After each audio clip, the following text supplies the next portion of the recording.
Selamat malam adik-adik. Malam hari ini kita masuk lagi pada bagian kedua tentang Musa. Nah, malam hari ini kakak akan membahas tentang persiapan yang sempurna, yaitu persiapan perjalanan Musa dalam melayani Tuhan untuk membawa orang Israel keluar dari Mesir.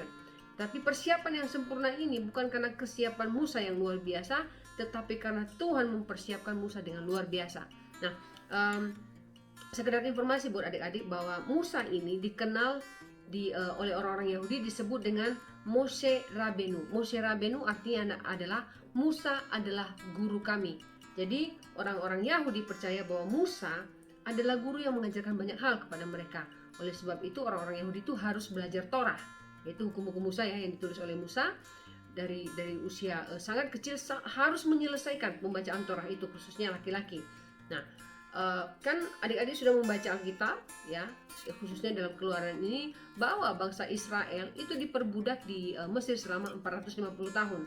Kemudian perjalanan di padang gurun itu selama 40 tahun. Dan Musa dipanggil pertama sekali oleh Tuhan ketika Tuhan menunjukkan diri melalui api ya. Itu ketika Musa berusia 80 tahun. Nah, mungkin sekarang kalau usia sekarang itu kita anggap sudah tua renta ya.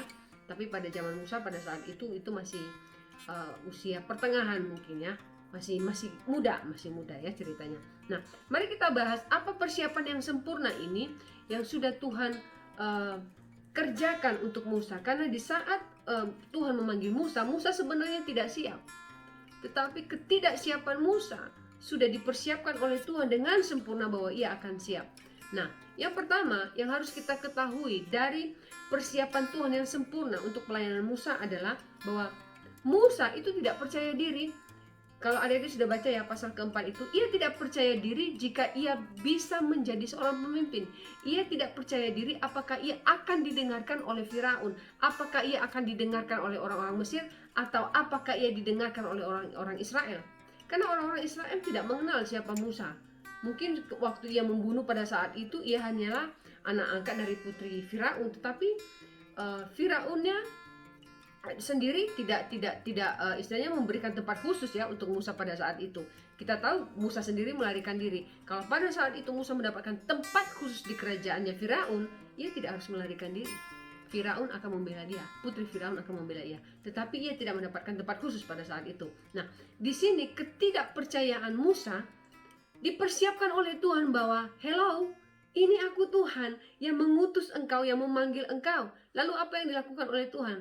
Musa, ambil tongkatmu, lempar. Kemudian Tuhan menunjukkan kepada Musa, tongkat yang dipegang oleh Musa itu berubah menjadi ular. Itu bukan karena kekuatan Musa, tetapi Tuhan ingin menunjukkan kepada Musa bahwa ia bisa melakukan itu karena kekuatan yang daripada Tuhan. Tuhan menyertai ia. Kemudian Tuhan menambahkan lagi, ya udah, masukkanlah tanganmu ke dalam jubahmu, dalam bajunya ya. Kemudian ketika ia mengeluarkan tangannya dipenuhi dengan kusta. Kemudian ia memasukkan lagi tangannya, tiba-tiba ia sembuh dari kusta. Apakah itu yang istilahnya yang dilakukan oleh Musa? Tidak, itu adalah perbuatan atau sesuatu yang dilakukan oleh Tuhan. Persiapan Tuhan untuk menunjukkan kepada Musa bahwa kuasa Tuhan itu begitu besar. Kemudian Tuhan mengatakan lagi, ya sudah, ambil air dari sungai Nil. Ketika ia mengambil air dari sungai Nil itu, ia mencurahkannya di atas tanah. Apa yang terjadi dengan air itu? Air itu berubah menjadi darah dan kemudian kering. Apakah Musa melakukannya? Tidak. Sekali lagi itu karena yang dilakukan oleh Tuhan, keajaiban Tuhan, kuasa Tuhan, kebesaran Tuhan. Jadi persiapan pertama yang dilakukan Tuhan untuk pelayanan Musa adalah ia membuat Musa percaya diri. Adik-adik juga harus memahami ya, bahwa apa yang kita pelajari ini bukan tentang Musa saja, tetapi tentang kita.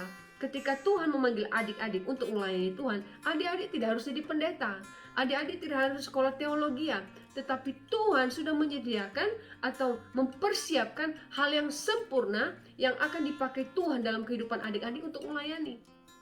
Oh kak, saya tidak bisa begini, saya tidak bisa begitu. Kita punya Tuhan, ia punya kuasa untuk membuat adik-adik dipakai dengan luar biasa. Karena setiap orang diberikan karunia yang luar biasa dari Tuhan. Ketika Tuhan memakai kita, tidak peduli background kita apa, kelemahan kita apa, Tuhan mempersiapkan yang sempurna untuk kita melayani. Amin. Kemudian yang kedua, Musa mengatakan bahwa ia tidak pandai berbicara. Tadi ia tidak percaya diri bahwa ia akan didengarkan. Yang kedua, ia tidak percaya diri bahwa ia tidak pandai berkata-kata. Tetapi Tuhan, itu adik-adik bisa ini ya, kalau kita baca di dalam Keluaran di ayat yang ke-12, itu dia mengatakan tidak pandai berkata-kata. Tuhan mengatakan, aku akan menyertai mulutmu. Tapi ia masih tidak percaya diri lagi. Akhirnya Tuhan mengatakan, ya sudah, itu ada Harun itu, kakaknya ya, jadi asisten saja. Tetapi ketika Tuhan pun memilih Harun untuk menemani Musa, bukan berarti Harun yang akan memimpin, tetap Musa yang akan memimpin. Harun itu sebagai asisten ya istilahnya ya. Itu yang membantu Musa karena ia tidak percaya diri. Sebenarnya tanpa Harun juga Musa bisa. Tetapi pada saat itu dia tidak percaya diri. Ada yang mengatakan bahwa tidak pandai bicara ini diartikan sebagai orang gagap. Nah, dia berpikir bahwa bagaimana ya kalau ada orang ngomong gini,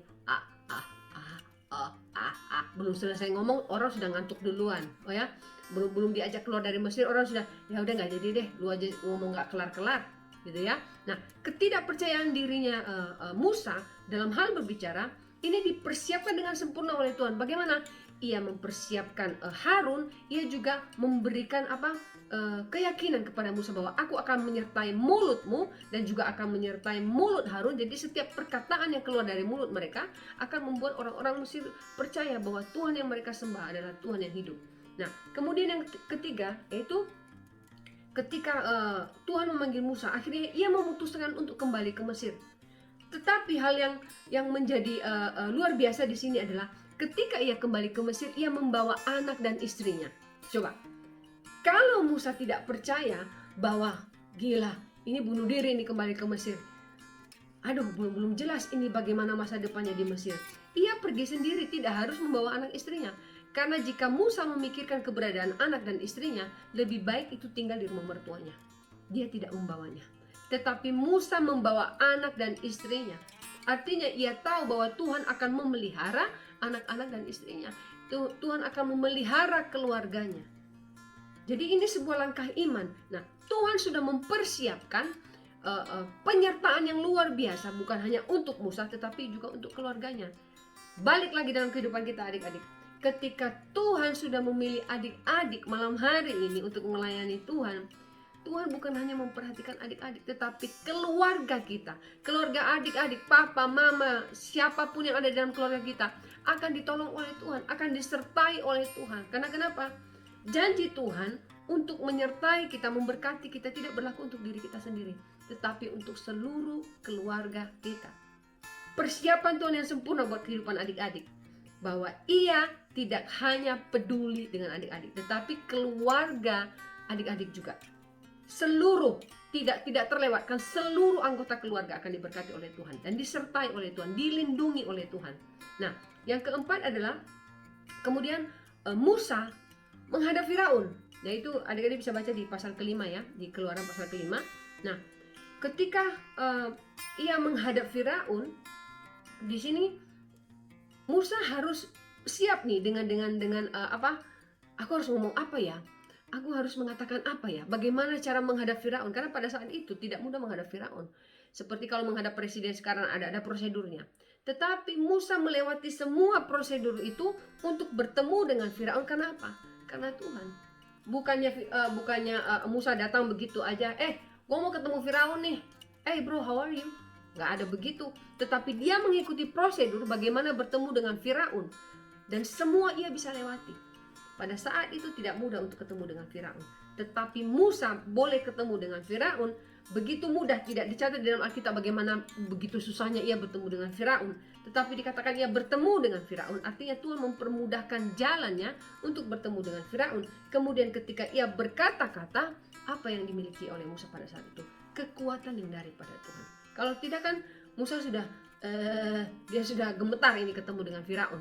Nah, kalau adik-adik boleh buka di dalam Bilangan 11 ayat 23, itu dikatakan, tetapi Tuhan menjawab Musa, masakan kuasa Tuhan akan kurang untuk melakukan ini? Sekarang engkau akan melihat apakah firmanku terjadi kepadamu atau tidak. Masakan kuasa Tuhan kurang untuk melakukan hal ini? Artinya Tuhan mampu mempersiapkan hal-hal sempurna yang menurut manusia tidak mungkin, yang menurut manusia itu mustahil, tetapi kuasa Tuhan luar biasa. Adik-adik, malam hari ini jika adik-adik berpikir ini mustahil, Tuhan tidak akan terjadi, percayalah, masakan kuasa Tuhan kurang untuk menolong adik-adik, masakan kuasa Tuhan untuk menguatkan adik-adik. Kuasa Tuhan tak terbatas. Dan satu lagi ayat yang ingin kakak bacakan adalah di dalam Ulangan 10 ayat 17. Di situ dikatakan, sebab Tuhan Allahmu lah Allah segala Allah, dan Tuhan segala Tuhan, Allah yang besar, kuat dan dahsyat, yang tidak memandang bulu ataupun menerima suap. Artinya Tuhan kita itu kuat, nggak usah disuap dengan ini dan itu, tidak usah pura-pura rohani, tidak usah seperti, oh ini Tuhan, I give my life to you. Tetapi ingat, Tuhan tidak pandang bulu ketika Ia memberkati, ketika Ia mempersiapkan hal sempurna, semua anak-anaknya Ia berkati, semua anak-anaknya Ia sertai. Dan apalagi dikatakan di sini bahwa Tuhan tidak menerima suap. Artinya kita mau kasih persembahan apa sih ke Tuhan? Kita mau pura-pura apa di hadapan Tuhan? Tuhan tidak perlu itu, Tuhan hanya perlu hati kita. Malam hari ini adik-adik boleh belajar bahwa ketika Tuhan mempersiapkan hidup kita untuk melayani Dia, Tuhan persiapkan begitu sempurna, dari A sampai Z ya, dari titik yang paling kecil, semua detail dipersiapkan oleh Tuhan. Malam hari ini adik-adik harus percaya bahwa ketika Tuhan telah memanggil adik-adik, Tuhan sudah mempersiapkan hal hebat dalam kehidupan adik-adik, dan tidak akan pernah gagal karena adik-adik ditopang oleh kekuatan Tuhan, karena adik-adik berserah kepada Tuhan. Terpujilah nama Tuhan, karena malam hari ini kakak percaya adik-adik yakin bahwa panggilan Tuhan bukan panggilan yang sia-sia, tetapi panggilan yang luar biasa buat adik-adik semua. Terima kasih, Tuhan Yesus memberkati.